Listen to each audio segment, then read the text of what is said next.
जय हिंद दोस्तों। आइए देखते हैं और आज हम टॉपिक लेकर आए बिहार राज्य की प्रमुख नदियां। बिहार राज्य की प्रमुख नदियों के बारे में हम विस्तार पूर्वक चर्चा करने वाले हैं, लेकिन मैं आप लोगों से निवेदन करूंगा, यदि हमारी फर्स्ट वीडियो और सेकंड वीडियो को आपने नहीं देखा है तो उन वीडियो को देख लीजिए, ताकि आप बेहतर तरीके से इसकी प्रत्येक नदी के बारे में आप समझ पाएंगे, क्योंकि कौन से जिले से कौन सी नदी निकल रही है या कौन से जिले में कौन सी नहर है, इसके बारे में भी आप समझ रहे होंगे यदि आप पहली और दूसरी वीडियो को आप देख लेते हैं तो आइए चलते हैं, ज़्यादा देर न करते हुए अपने टॉपिक को शुरू करते हैं। दोस्तों, आज का टॉपिक था हमारा जैसे नदी तंत्र, बिहार की जो इंपॉर्टेंट या मुख्य आपकी क्या है नदियां हैं, हम उन पे चर्चा करने वाले हैं।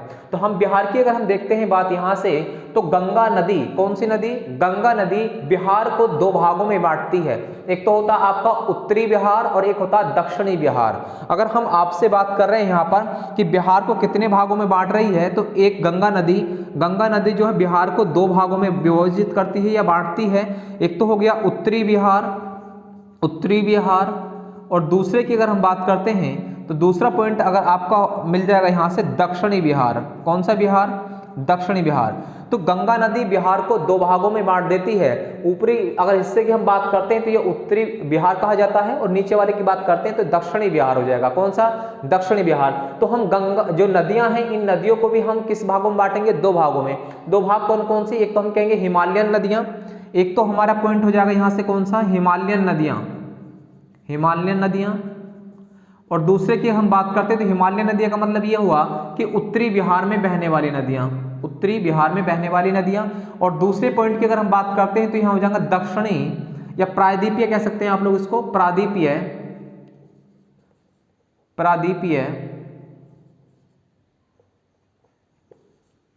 नदियां कह सकते हैं, या पठारी नदी, ठीक है, इनको आप कह सकते हैं। और पठारी नदी में अगर हम बात करते हैं तो कौन सा आएगा? दक्षिणी बिहार की नदियां। तो दक्षिणी बिहार में कौन कौन सी नदियां बहती हैं और उत्तरी बिहार में कौन कौन सी नदियां हैं? उत्तरी बिहार में बहने वाली नदियां हिमालयन नदियां होंगी, जबकि प्रायद्वीपीय नदी की हम बात कर रहे हैं तो कैसी नदियां होंगी? पठारीय नदियां, या आप कह सकते हैं दक्षिणी बिहार की नदियां होंगी। तो हम बात कर रहे हैं यहाँ पर, तो आप जानते हैं कि यहाँ पर जो हिमालय आपका दिया हुआ है ये, और यहाँ से देश कौन से लगा हुआ है? नेपाल। कौन सा देश लगा हुआ है? नेपाल। तो यहाँ से निकलने वाली जो नदियां हैं वो शिवालिक पहाड़ियों से निकलने वाली हैं, तो हिमालय की नदियां आप कहेंगे उनको। कौन सी नदियां? हिमालय की नदियां। तो हम सबसे पहले इसके ही बारे में समझ लेते हैं। तो दोस्तों देखो, यहाँ से स्टार्टिंग हम कर लेते हैं। आप जानते हैं कि इस नदी का नाम अगर हम बात करते हैं उत्तर प्रदेश में, तो उत्तर प्रदेश में इस नदी का नाम है सरयू नदी जो है उत्तर प्रदेश से आती है ये, और ये जब थोड़ा सा बॉर्डर अगर हम बात करते हैं साझा करती है, उत्तर प्रदेश और बिहार का बॉर्डर क्या करती है? साझा करती है, और वहां से इसका नाम क्या हो जाता है? घाघरा नदी। कौन सी नदी? घाघरा नदी। और घाघरा नदी बिहार के जो आपका सारण जिला है उसका मुख्यालय छपरा, तो छपरा के पास जाकर क्या होती है? गंगा नदी में क्या हो जाती है? ये मिल जाती है। तो कभी क्वेश्चंस पूछा जाता है आप लोगों से, काफी बार क्वेश्चन पूछा गया है कि जो घाघरा नदी है गंगा नदी में कहां पर जाके मुहाना करती है? तो ये करती है छपरा में। छपरा मतलब सारण जिले का मुख्यालय है। और दूसरी नदी हम बात करते हैं तो मध्य हिमालय अर्थात नेपाल से निकलती है। कौन सी नदी? गंडक नदी। कौन सी नदी है? गंडक नदी है। और गंडक नदी की हम चर्चा थोड़ी सी कर लेते हैं। तो गंडक नदी की अगर हम पूरी लंबाई की बात करते हैं तो ये कितनी? 630 किलोमीटर है। कितनी है? 630 किलोमीटर लंबी है। और ये बिहार की अगर हम बात करते हैं तो बिहार में कितनी बहती है? ये 260 किलोमीटर इसमें बिहार की लंबाई है। ठीक है, तो गंडक नदी की यहाँ तक बात हो चुकी है। और गंडक नदी जो है बिहार होते हुए और कहाँ आती है ये? तो ये जो गंगा नदी से मतलब मुहाना करती है, गंगा नदी में जो मिलती है तो कहाँ मिलती है? पहलजा घाट। कहाँ पर? पहलजा घाट जो पटना शहर है उसके पास ही पड़ता है। कौन सा? पहलजा घाट। और यहीं पर आके गंगा नदी में क्या हो जाती है? ये मिल जाती है। ठीक है, हम यहाँ पर बात कर रहे थे किसकी? गंडक नदी की। उसके बाद हम बात करते हैं तो यहाँ पर एक जिला है, जिस जिले की अगर हम बात करते हैं तो ये जिले का नाम है, यहाँ पर ये कंप्लीट जिला है आपका। इस जिले की अगर हम बात करते हैं तो ये जिला है पश्चिमी चंपारण। कौन सा? पश्चिमी चंपारण। इस पश्चिमी चंपारण में ही सोमेश्वर की पहाड़ियां हैं। किसकी पहाड़ियां हैं? सोमेश्वर की पहाड़ियां। और सोमेश्वर की पहाड़ियों से एक नदी निकलती है जिसका नाम है बूढ़ी गंडक। कौन सी नदी है? बूढ़ी गंडक। और बूढ़ी गंडक सोमेश्वर पहाड़ी से निकलती हुई और ये कहाँ आ जाती है? ये आती है गंगा नदी में मुहाना करती है। और गंगा नदी में कहाँ पर मुहाना करती है? तो मुंगेर में करती है। कहाँ पर? मुंगेर में करती है। ठीक है, तो मुंगेर यहाँ पर आपको मिल रहा होगा, ये मुंगेर जो जिला है यहाँ पर ये क्या होती है? इसका गंगा नदी में जाके मिल जाती है। ठीक है, आगे अगर हम बात करते हैं तो आगे एक नदी मिलती है, यहाँ पर हम बात कर रहे हैं सप्तकोसी नदी, सप्तकोसी से एक नदी निकल के आती है जिसका नाम है कोसी नदी। सप्तकोसी नेपाल में पड़ता है और यहाँ से एक नदी निकल के आ रही है कोसी नदी। और कोसी नदी जो है यहाँ से बिहार में एंटर करती है और कहाँ आ जाती है? पूर्णिमा, जो पूर्णिया जिला है यहाँ पर क्या होती है? गंगा नदी में जाके ये मिल जाती है। ठीक है, पूर्णिया के पास में जाके ये गंगा नदी में मिल जाती है। और कोसी नदी से बहुत ज्यादा क्वेश्चन से पूछे जाते हैं कि कहा जाता है कि ये मतलब ये क्षेत्र बहुत ऊंचा क्षेत्र है और ये वाला क्षेत्र हम बात करते हैं तो ये भी हल्का ऊंचा है, लेकिन बीच की अगर हम बात करते हैं तो ये क्या है? बिहार दबा हुआ है और ये उठा हुआ है, इधर से भी और इधर से भी उठा हुआ है। तो जब यहाँ से हिमालयन नदियां आती हैं जो साल भर बहती हैं, हिमालयन नदियां वर्ष भर बहती हैं, वो सीधी यहाँ से इधर आती हैं तो इनका ढाल बहुत तेज हो जाता है। मतलब इनका जो ढाल होता है बहुत तेज, तो इनकी जो जल धारा होती है बहुत तेज हो जाती है।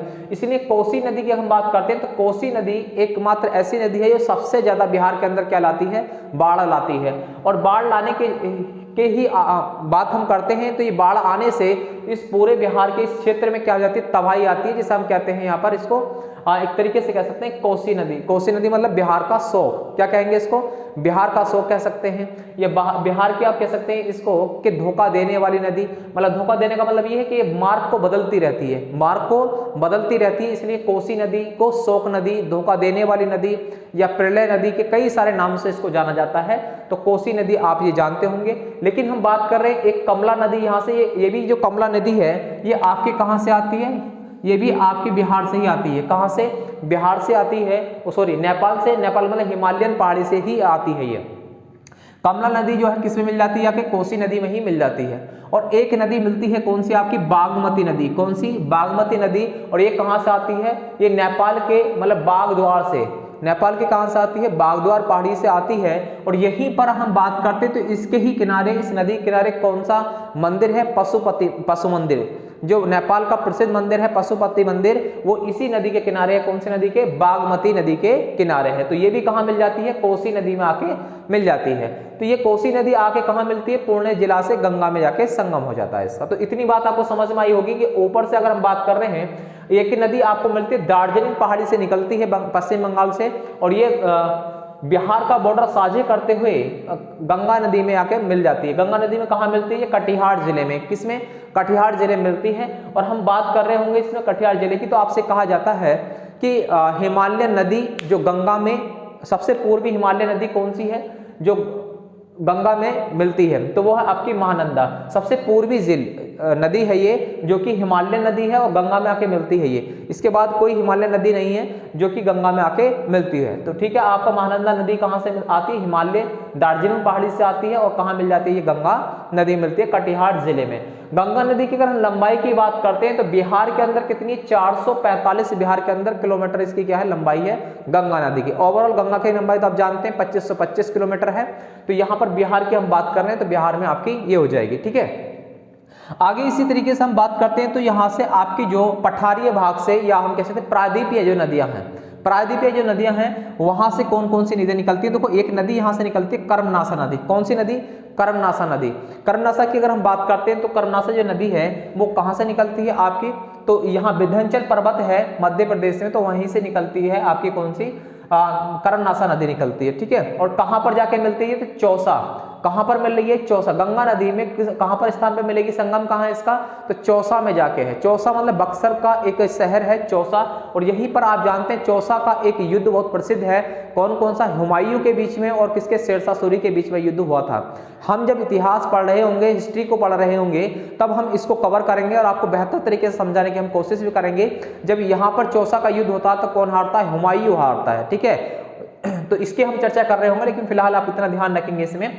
आगे इसकी बात हम करते हैं तो कौन सी नदी आती है, सोन नदी। इनका क्रम भी आपको याद रखना, कौन से क्रम के आधार पर ये चलती हैं। तो सोन नदी की हम बात करते हैं, प्रायद्वीपीय बिहार की पठार की क्या कह सकते हैं आप, नदियां कहेंगे। और कहां से आती है, अमरकंटक पठार या अमरकंटक पठारी जो आपका मध्य प्रदेश में है, यहां से आती है। इसकी ओवरऑल लंबाई की हम बात करते हैं तो 780 किलोमीटर इसकी क्या है, लंबाई है। कितनी है, 780 किलोमीटर। मैंने कुछ जो नदियां हैं इंपोर्टेंट वाली, उनकी कुछ मैंने आपको क्या बता रहे हैं यहाँ पर, लंबाइयां बता रहे हैं। जैसे हम बात करते हैं बिहार में कितनी, 202 किलोमीटर कितनी प्रवाहित होती है, 202 किलोमीटर बिहार के अंदर ये प्रवाहित होती है सोन नदी। तो सोन नदी जो है ये कहां पर जाके मिलती है, तो ये मिलती है आपकी दानापुर में। दानापुर मतलब पटना का शहर है, वहीं पर यहाँ पर मिलती है जाके, कौन सी, दानापुर मिलती है। ठीक है, तो ये वैसे ध्यान रखें, दानापुर में जाके इसका संगम होता है गंगा नदी में जाके, ठीक है, सोन नदी का। और यहीं पर हम बात कर रहे हैं तो आगे एक नदी मिलती है जिस नदी का नाम मिलेगा पुनपुन नदी। कौन सी नदी है, पुनपुन नदी। और पुनपुन की अगर हम विशेषता थोड़ी सी बताएं आप लोगों को, तो ये कहां से आती है, तो ये आती है आपका छोटा नागपुर का पठार। छोटा नागपुर का पठार मतलब अगर हम बात कर रहे हैं तो कहां से, इसका झारखंड से। और झारखंड में हम बात कर रहे हैं तो एक जिला है पालमू जिला। कौन सा जिला, पालमू जिला। तो पालमू जिले से ही ये नदी निकलती है और कहां जाती है, ये सीधी बिहार में एंटर करती है। और बिहार में ये गंगा नदी में जाके मुहाना करती है, और कहां पर, फतुहा। तो ये शब्द आप ध्यान रखना, फतुहा जो है इंपोर्टेंट है, पूछ लिया जाता है कि जो पुनपुन नदी है गंगा नदी में मुहाना कहां करती है, तो फतुहा करती है। तो ये तीनों पॉइंट आपके, दानापुर है, पलेजा घाट है या फतुहा, ये कहां पर, पटना है। कहां, तो पटना। पटना जो शहर है, इस शहर के तीनों ओर यहां पर आपने देख रहे होंगे कि यहीं पर इन तीनों नदियों का क्या है, संगम। इधर से कौन सी, सोन, इधर से कौन, पुनपुन, उधर से कौन सी, गंडक नदी। ये कहां पर है, आपकी पटना जो शहर है वहीं पर इनका क्या है, संगम है। ठीक है, आगे हम नेक्स्ट बात कर रहे होंगे कि देखो एक नदी मिलती है फाल्गु नदी। कौन सी नदी है, फाल्गु नदी। अब फाल्गु नदी की अगर हम बात करते हैं दोस्तों, तो फाल्गु नदी जो है, इस नदी को निरंजना नदी के नाम से भी जाना जाता है।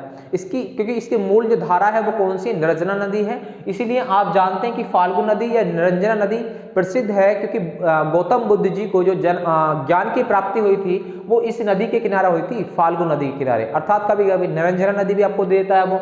ठीक है, और कहां पर आप बात करते हैं, तो बोध गया के। ठीक है, तो ये भी ध्यान रखना आप लोग, छोटा नागपुर पठार से मतलब पालमू जो जिला है झारखंड का, वहां से ही ये निकलती है। हाल ही में चर्चा में क्वेश्चन रहा है यहाँ पर, अगर हम बात करते हैं तो एक बांध की बात की गई है जिसे हम बोलते हैं रबर बांध। कौन सा बांध, रबर बांध। रबर बांध की अगर हम बात करते हैं तो रबर जो बांध है इसकी हम चर्चा कर रहे हैं, रबर बांध या रबर डैम कह सकते हैं इसको, रबर डैम। तो ध्यान रखना, रबर डैम या रबर बांध आपसे कह सकता है। तो ये इसके हाल ही में नीतीश जो मुख्यमंत्री वहां के, उन्होंने इसका क्या करा था, उद्घाटन अभी किया था हाल ही में।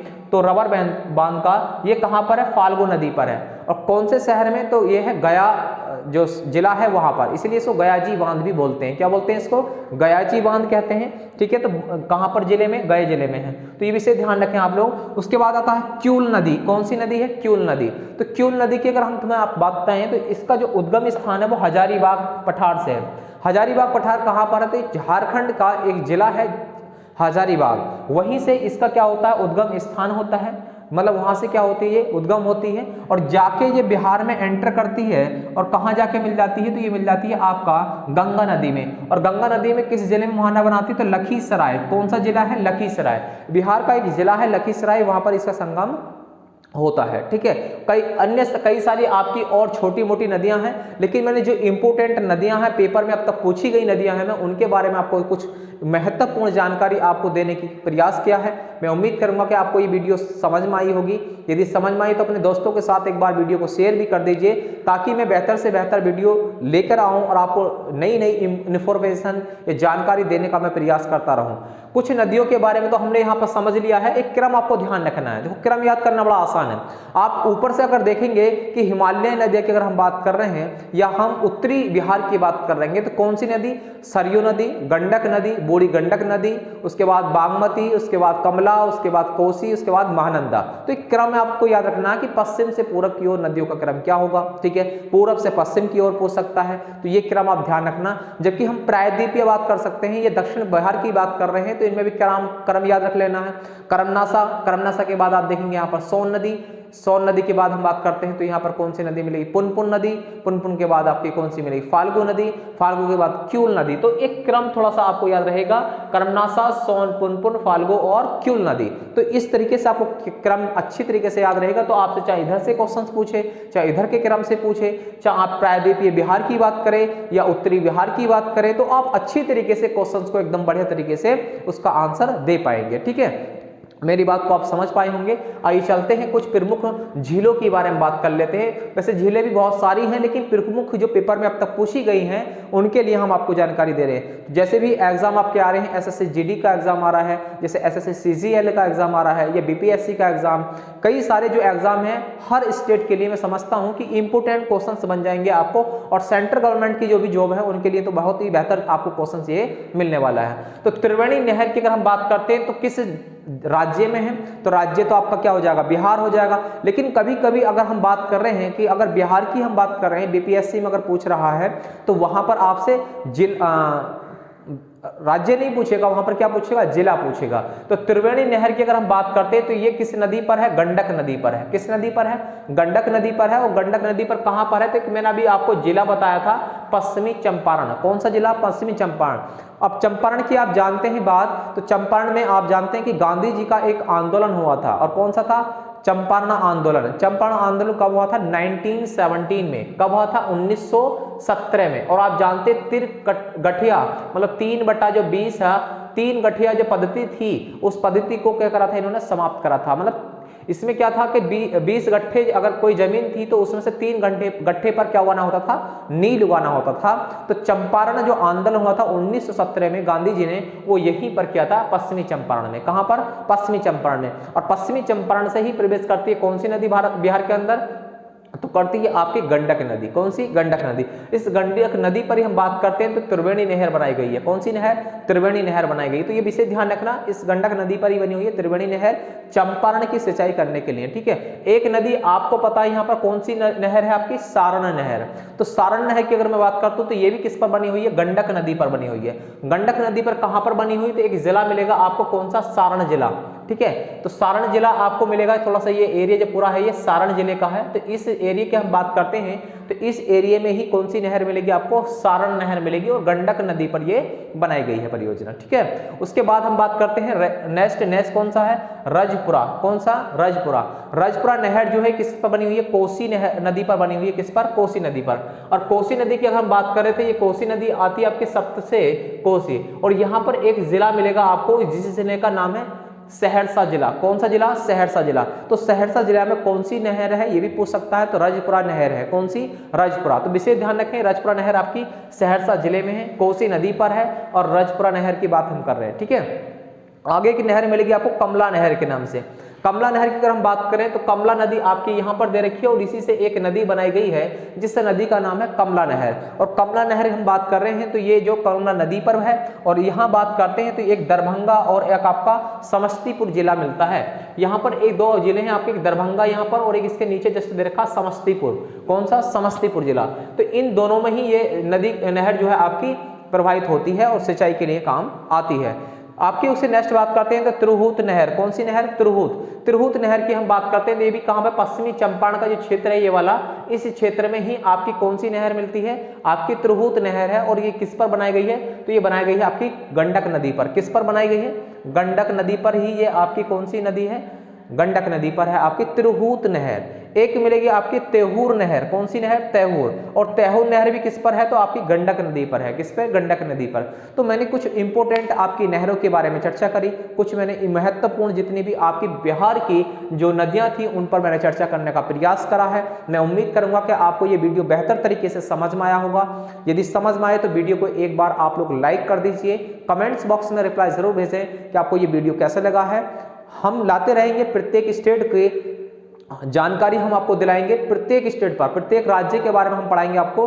आप यदि आप चाहते हैं कि प्रत्येक राज्य की जानकारी आपको विशेष रूप से मिलती रहे तो आप हमारे चैनल को सब्सक्राइब कर लीजिए, ताकि आपको प्रत्येक वीडियो का नोटिफिकेशन मिलता रहे। जय हिंद।